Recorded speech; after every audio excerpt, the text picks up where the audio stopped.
Bonjour à tous, j'espère que vous allez bien. Aujourd'hui, je vais vous parler d'une théorie du Monsterverse concernant l'évolution de Godzilla dans le prochain film, Godzilla X Kong, le Nouvel Empire.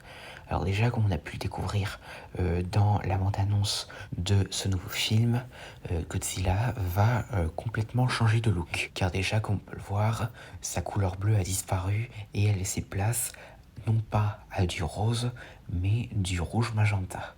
Donc du rouge assez proche du rose sans pour autant vraiment l'être. Et c'est d'ailleurs la 7e couleur utilisée pour des capacités atomiques de Godzilla.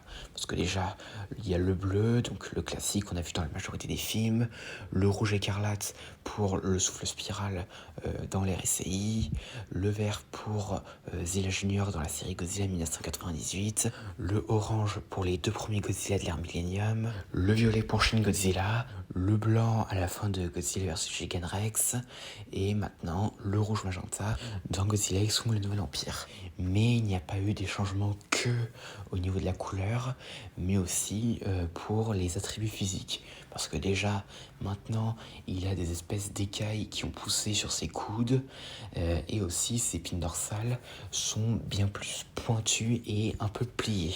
Et donc du coup, la question qui pourrait se poser, c'est pourquoi Godzilla a cette apparence-là, et pourquoi est-ce que maintenant, il est rouge magenta au lieu de bleu?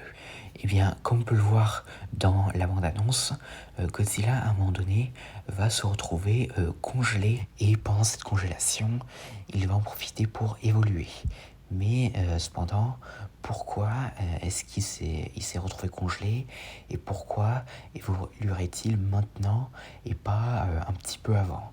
Eh bien, voici une possible réponse. Eh bien, si cela a lieu maintenant, ça veut dire que c'est probablement la suite d'un événement qui s'est déjà produit avant cette scène, qui serait donc un combat avec Shimo. Et donc il est possible qu'à un moment donné, Godzilla ait rencontré Shimo, et ce dernier aurait remporté le combat et aurait congelé Godzilla. Et donc, un peu comme ça avait été le cas dans Godzilla 2, Roi des monstres, où Godzilla avait été inactif pendant un certain temps après le passage de l'Oxygen Destroyer, il est possible que ce sera après la même chose.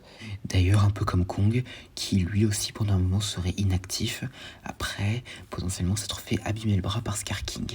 Et finalement, quand Godzilla sera congelé, il devra ainsi puiser cette forme d'énergie qui serait assez puissant, ce qui pourrait ainsi impacter son évolution en termes de physique, ce qui pourrait faire en sorte que ses épines dorsales deviennent plus pointues et se plient un petit peu, et qu'il ait aussi des épines sur les coudes. Et finalement, cela pourrait être une des formes les plus puissantes que ce Godzilla n'ait jamais eu. Et finalement, quand il sera bien régénéré et qu'il sera assez fort, il pourra ainsi sortir de sa congélation en utilisant cette nouvelle puissance, et finalement il rejoindra Kong et combattra Shimo et Scar King en Égypte, dans la Terre creuse et au Brésil. Mais aussi la question qui pourrait se poser, c'est que est-ce que Godzilla va rester comme ça pendant tout le reste du Monsterverse? Eh bien la réponse est probablement pas, car un peu comme la forme de Burning Godzilla, cette forme donc avec la couleur magenta est probablement très temporaire. Et donc du coup, vers la fin du film, genre quand Scar King et Shimo seront vaincus, eh bien il est fort probable que Godzilla repasse à son bleu classique. Mais il garderait toujours les épines courbées et pointues comme rappel de ce combat. Et donc voilà ce que j'ai à dire concernant l'évolution de Godzilla. J'espère que cette vidéo vous aura plu, n'hésitez pas à venir ça dans les commentaires, et à la prochaine.